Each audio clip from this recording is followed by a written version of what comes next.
up, though, viewer mares? It's your boy, Deathmare. And we are going to be talking about... It doesn't matter what you think! Yes, it does, Dwayne. Shut up. In 2001, the wrestling industry would forever change. The WWE would acquire WCW and ECW. Acquiring those companies, they also acquired a lot of contracts with a lot of wrestlers, such as Justin Credible, Tommy Dreamer, Rob Van Dam, Rhino, Diamond Dallas Page. The list goes on. The WWE would have an overload of wrestlers on their roster.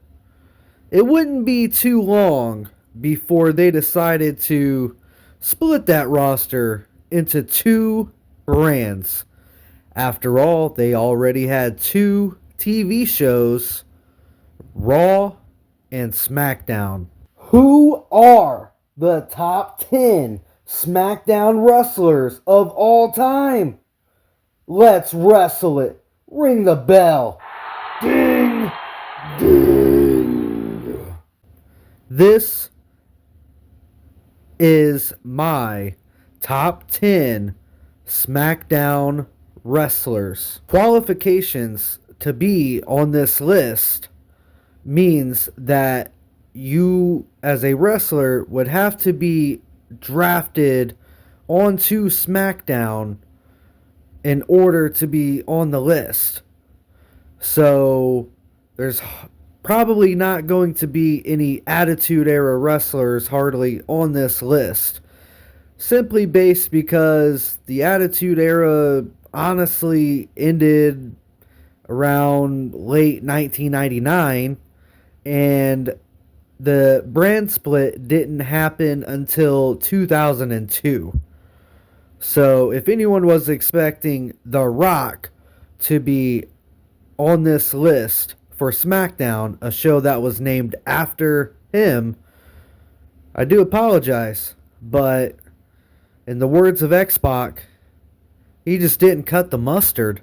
Everybody on the ground, everybody on the ground, boom, boom.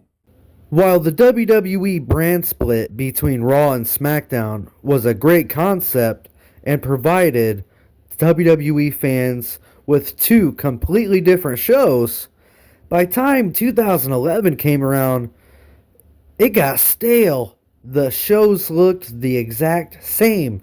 Raw wrestlers were on SmackDown. SmackDown wrestlers were on Raw. In 2016, there was one wrestler who decided to take on the main role on SmackDown by rebuilding it, and that was the phenomenal one, AJ Styles. AJ Styles was known as the man who built the house of SmackDown. AJ Styles would provide the Blue Brand with great matches with Shinsuke Nakamura and a great storyline with Samoa Joe, including awesome and memorable moments with Dean Ambrose and even James Ellsworth.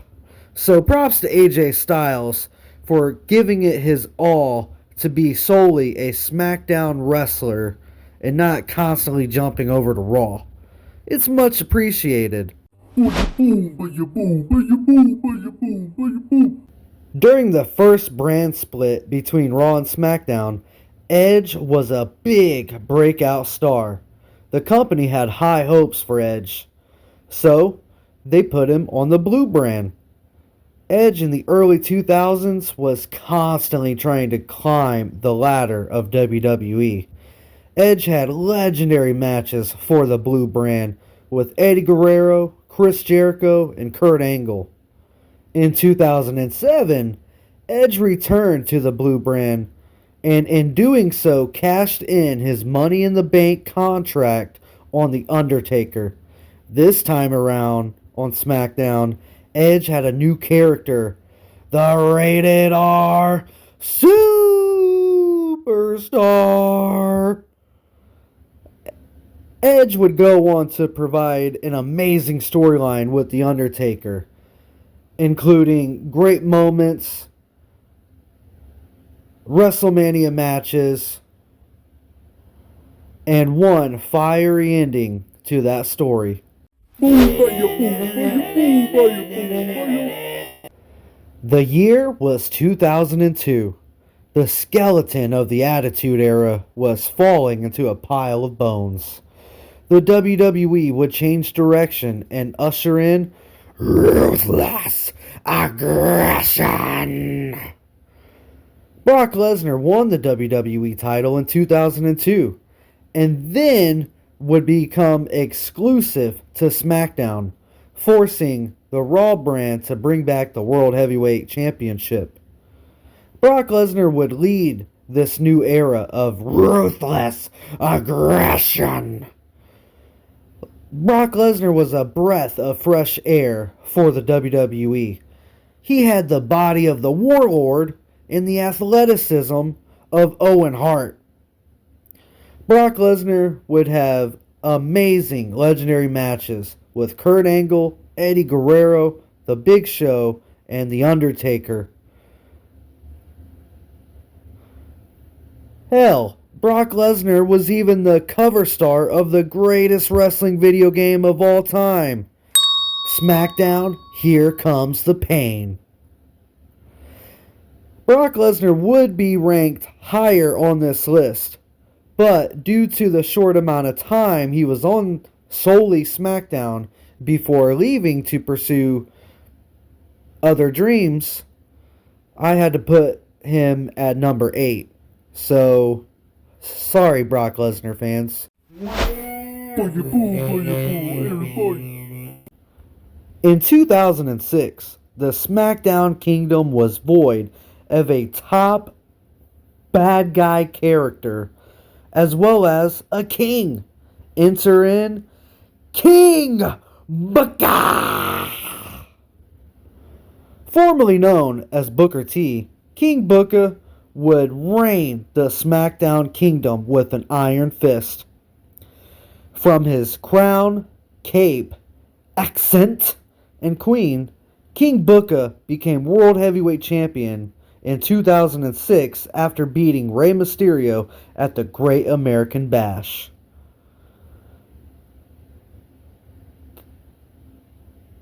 Booker T was a veteran in the wrestling industry when he became King Booker, and really stepped it up by taking on a role as the main bad guy in order to continue building the SmackDown brand.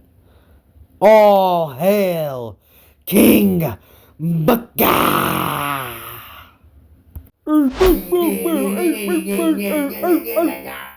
John Cena made his SmackDown debut in 2002. The company would push Cena by having him around The Undertaker and Kurt Angle. However, Cena would not earn the respect of the fans until a huge character overhaul happened. The Doctor of Thugonomics was born. The Doctor of Thugonomics character would fill the void that the Attitude Era left. Cena would entertain the masses with his raps and over-the-top character. The Doctor inevitably became a good guy and would win his first WWE Championship at WrestleMania 21.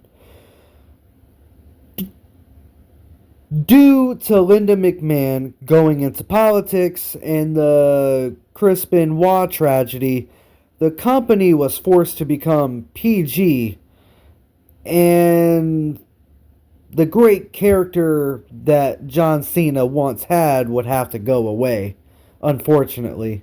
And the rest is history. Everybody on the ground. Everybody on the ground.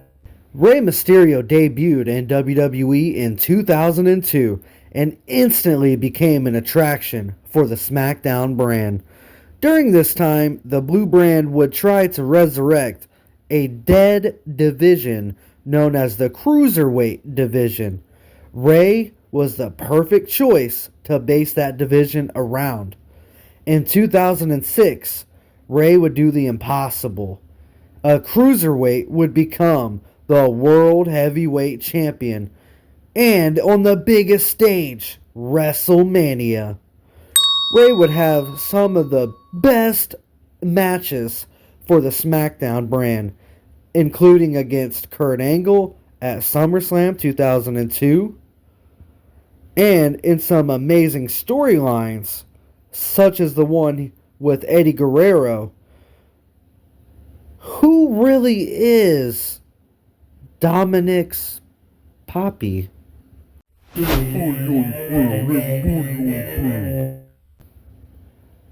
Bradshaw was a floundering character in the early 2000s while on the Blue brand, but then slowly became a breakout star that would be the longest reigning WWE champion in SmackDown history, revealing himself to be a wrestling god. JBL is such an underrated bad guy in wrestling.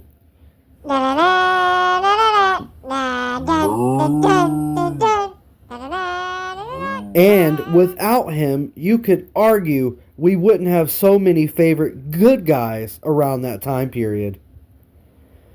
JBL had so many memorable matches during his time on SmackDown, including his match with John Cena, the I Quit match. Totally underrated. Or how about his match at Judgment Day 2004 with Eddie Guerrero? His No Way Out Steel Cage match with The Big Show in 2005. Or even the SummerSlam 2004 match with The Undertaker.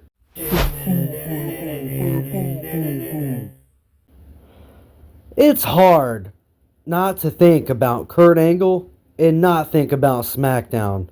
In 2002, Angle was drafted to SmackDown and feuded with Edge, leading to a memorable moment with Angle having his head shaved bald.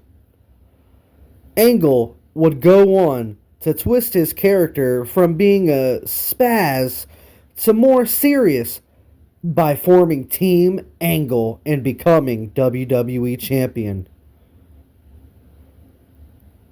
Kurt Angle would even become the general manager for the Blue brand.